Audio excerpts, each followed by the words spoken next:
Welcome back, everyone. Today, we're diving deep into a race that motorsport fans are already calling absolutely legendary. We are breaking down the Sunday main race of the 2026 MotoGP Round 5, right there at the French Grand Prix. So, what exactly went down at Le Mans? Let's unpack the data, the race development, and the full story of this wild weekend.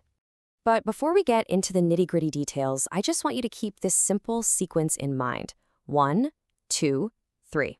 Seriously, just lock those numbers in your head, because what happened on the asphalt of the Bugatti circuit was so much more than just a single race result.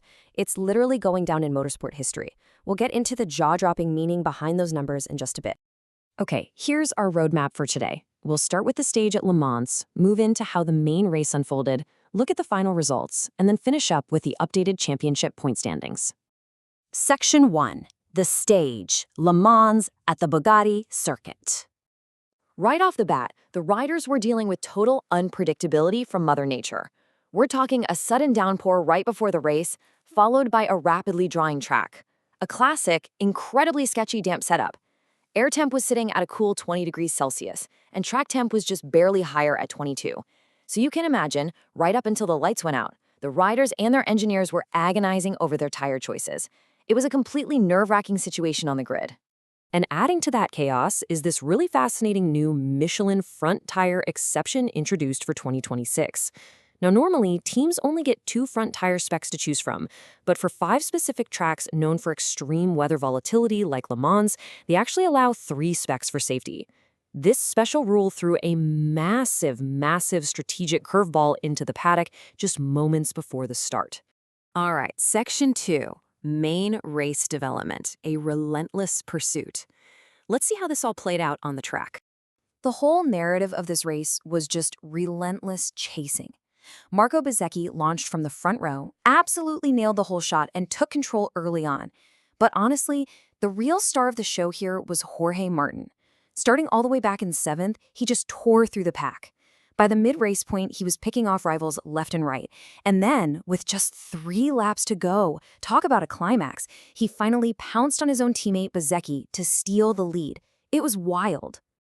What Martin showed us on Sunday was just unbelievable pace and sheer aggressive determination. Watching him hunt down his teammate, pushing the absolute limits of that RSGP 26 machine corner after corner, it was nothing short of a masterclass in motorcycle racing. He was just unstoppable. Moving on to Section 3, main race results, 27 laps of pure chaos.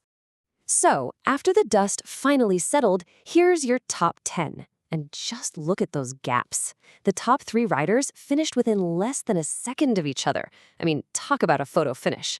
But while it was total domination for the Aprilia machines, it was a completely different story for some of the heavy hitters. We saw shocking DNFs from Ducati's defending champion Francesco Bagnaia and Honda's Joan Mir. A really turbulent day out there. Now remember that sequence I asked you to keep in mind at the beginning? 1, 2, 3? Well, here is why it matters. This race marked an unprecedented, historic 1-2-3 podium sweep for Aprilia Racing. They completely locked it out.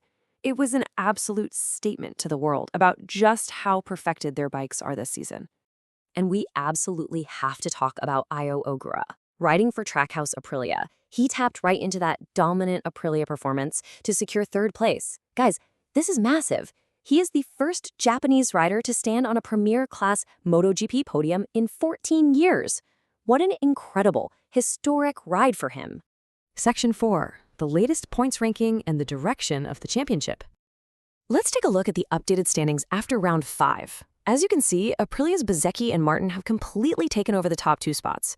Meanwhile, defending champ Bagnaia, that DNF hurt him big time. He's plummeted all the way down to 9th place, a massive 85 points adrift from the lead.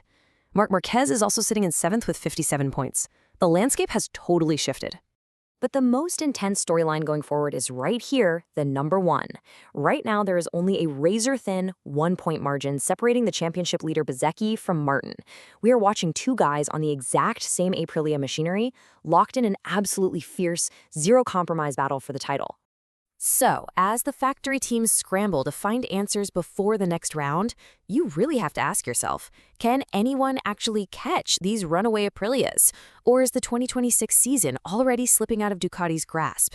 Are we witnessing the dawn of a totally new MotoGP dynasty? Let that sink in. We'll be keeping a very close eye on this as the season unfolds. Thanks for tuning in to today's Explainer, and we will catch you in the next one.